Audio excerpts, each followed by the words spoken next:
자, 오늘은 카피캣을 이용해서 요런 영상을 짠, 카피캣을 이용을 했고요. 머신러닝에 대해서 멋자도 모르시는 분도 누크만 있으면 쉽게 하실 수 있는 방법입니다. 요걸 한번 학습해 보도록 하겠습니다. 자, 일단은 저는 요런 영상을 하나 준비했는데요. 원본 영상 한번 보죠. 원본 영상은 이런 영상이에요. 이 원본 영상은요, 제가 구한 경로를 알려드릴게요. 비데보라는 사이트인데요. 이 비데보라는 사이트에서는 비데보라고 있는 게 맞는지 모르겠네. 비데보라는 사이트에서는 이렇게 이런 영상들을 프리 무료로 다운받으실 수 있어요. 저는 Woman Carrying Basket on Head 라는 영상을 무료로 다운받았는데, 여기 사이트에 가시면 다양한 영상 소스, 푸티지 이런 것들을요 다 무료로 다운받아서 사용하실 수가 있어요.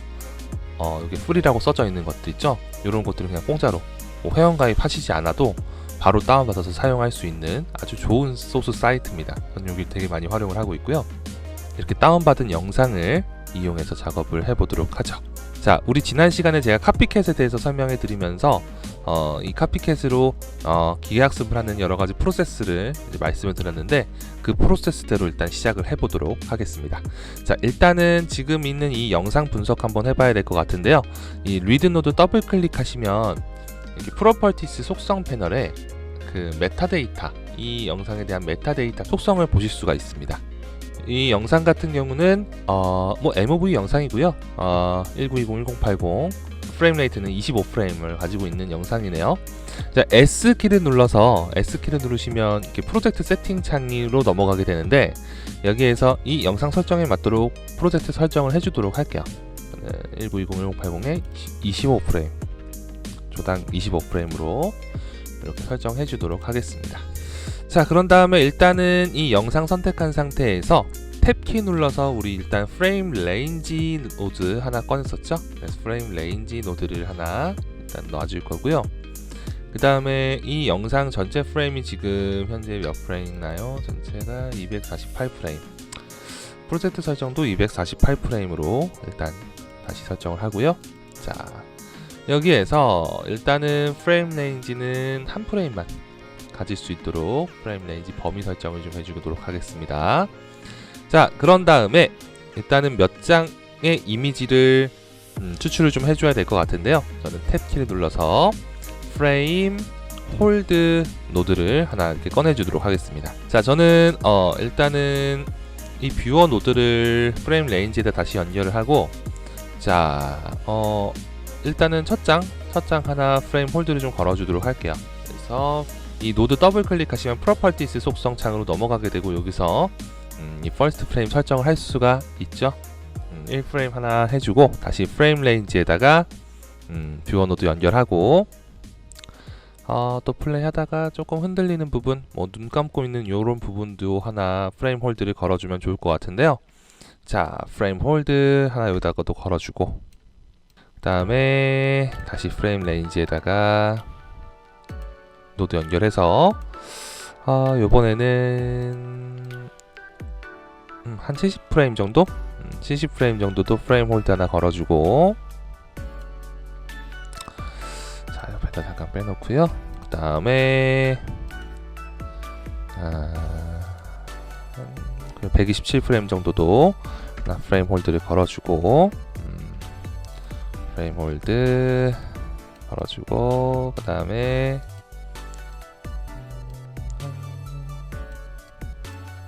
130프레임 정도? 여기도 하나 걸어주죠.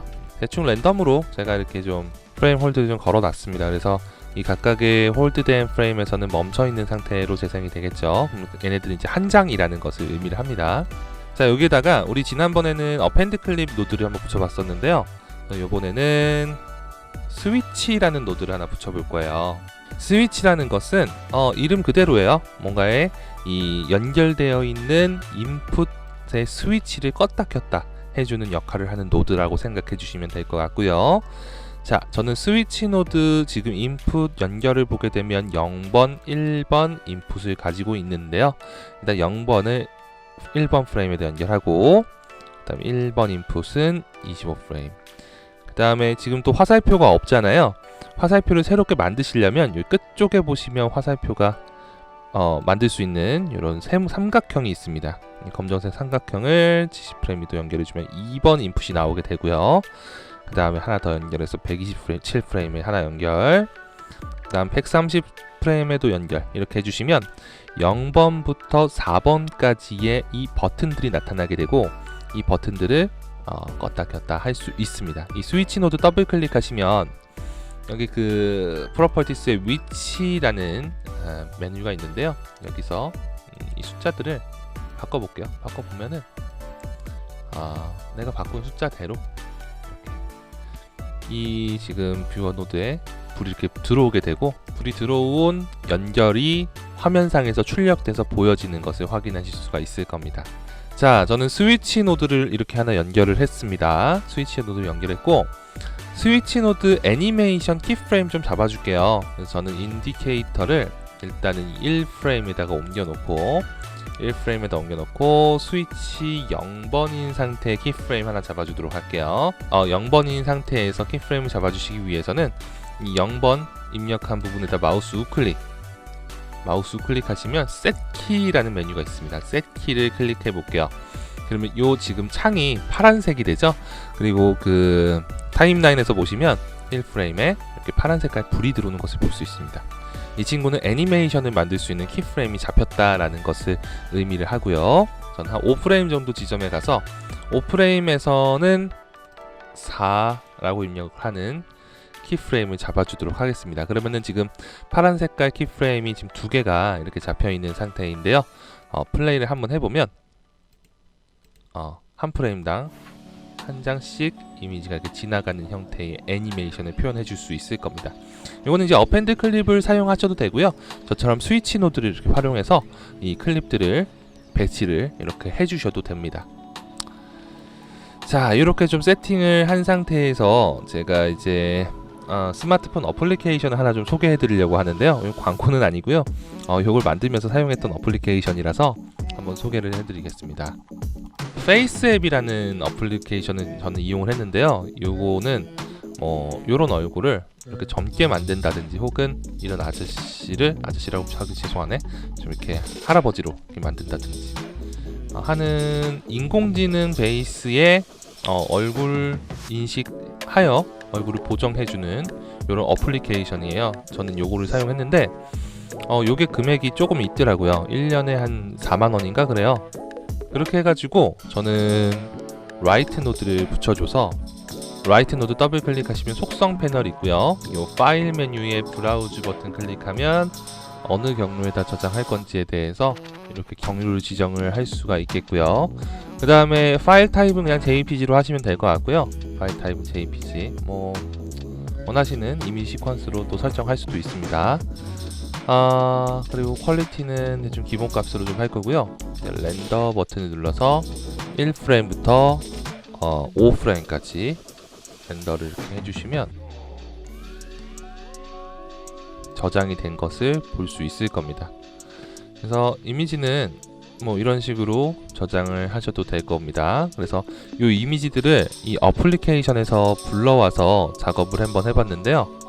앞전에 보셨던 이런 이미지와 비교했을 때 얼굴을 이렇게 좀 변경을 좀 시켰어요. 그래서 주름 같은 것들을 좀 이렇게 보정을 좀 했고, 조금 더 젊은 여성분으로 얼굴을 좀 바꿔서 저장을 좀 이렇게 해놨습니다. 그래서 5장을 이렇게 좀 저장을 했고요. 이렇게 좀 가지고 왔습니다. 5장을 이렇게 좀 가지고 왔고요. 지금 보시면은 1, 25, 70, 127, 130 보정 이미지도 1, 25, 70, 127, 130 프레임이고, 비교해보면 비포 애프터가 이렇게 바뀌죠. 두 번째 이미지도 비포 애프터가 이렇게 바뀌고, 세 번째도 이렇게 바뀌고, 네 번째는 이렇게 바뀌고, 다섯 번째는 이렇게 바뀝니다. 자, 요런 이미지에서 여기 연결한 스위치 노드 있죠. 자, 이 스위치 노드를 컨트롤 C, 컨트롤 V에서 가지고 올 거고요. 0번, 1번, 2번, 3번, 4번 뭐 이런 식으로 연결하고요. 얘도 똑같이 그럼에도 이렇게 각 프레임별로 이미지가 배정이 돼서 지금같이 시퀀스 형태로 보여지겠죠. 자, 이렇게 좀 해놓고요. 이렇게 보정된 이미지에다가는 머지 노드 하나 붙이겠습니다. M키 누르시면 머지 노드 생성이 되고요. 머지 노드에서 이 라이트 노드는 지우겠습니다. 일단 스위치 노드에 점키 누르시면 이렇게 닷이 하나 생기죠? 닷을 하나 좀 연결하고 이 닷과 B를 연결을 해주겠습니다. B를 연결해주고 A 인풋은 스위치 노드에다 연결을 이렇게 해주겠습니다. 그러면은 지금 이 두 개의 이미지가 오버가 돼서 보일 텐데 오퍼레이션 모드를 저는 카피로 바꿀게요. 카피 같은 경우는 이 A 인풋 이미지가 우선적으로 앞에 보여집니다. 그래서 지금같이 이미지가 보여지는 모습을 볼 수가 있고요. 자, 이 상태에서 이번에 닷 하나 또 꺼내줘서 밑에다가 이 화살표 하나 또 연결해주고 탭키 눌러서요. 리무브 노드 하나 가지고 오겠습니다. 리무브를 이번에는 여기다 달아주고 이 리무브 노드는 지난 시간에도 한번 썼는데요. 오퍼레이션 모드는 킵으로 해서 얘는 RGB만 킵하도록 이렇게 좀 설정을 하도록 하겠습니다. 그 다음에 프레임 레인지 노드를 하나 다시 붙여줘서 프레임 레인지 노드에서는 1프레임부터 5프레임까지의 레인지 범위를 가질 수 있도록 이렇게 좀 설정을 하겠고요. 그 다음에 요 닷은 그냥 지워야 되겠다. 지우고 리무브와 프레임 레인지 얘를 컨트롤 C, 컨트롤 V 해서 옆에다가 또 연결을 이렇게 해주고 그럼 총 두 가지 이미지를 얻을 수 있습니다. 그래서 원본이 있고 그 다음에 보정본 이렇게 두 가지 이미지가 있는데요. 이렇게 두 가지 이미지를 준비한 상태에서 카피캣으로 기계학습을 돌려보도록 하죠. 탭키 눌러서 카피캣을 통해서 원본 이미지는 인풋에다 연결을 하고 그라운드 트루스는 보정본에다가 연결을 이렇게 좀 해주도록 하겠습니다. 그 다음에 카피캣의 데이터 디렉토리는 캣 파일을 저장할 수 있는 공간인데요. 캣 파일을 저장을 하나 해주죠. 이렇게 좀 저장을 해주고 배지 사이즈는 5로 하겠습니다. 그 다음 토탈 스텝은 만으로 해서 이대로 한번 계산을 좀 해주죠. 스타트 트레이닝 버튼 클릭해 주시면 트레이닝이 될 겁니다. 한 40분 정도 남았네요. 38분. 이 그래프 메뉴에서 보시면 이렇게 그래프가 나타나고 있는데 이 그래프 경사하강법이라 그래서 이 하강이 밑으로 가면 밑으로 갈수록 좀 더 정확한 데이터를 학습 데이터를 얻을 수가 있을 겁니다. 자, 저는 트레이닝이 다 완료가 됐고요. 트레이닝이 다 완료되면 이 카피캣 노드에서 Create Inference 버튼을 클릭하시면 Inference 노드가 하나 생성이 될 겁니다. Inference 노드가 생성이 될 거고 이 Inference 노드를 원본에다 이렇게 붙여보시면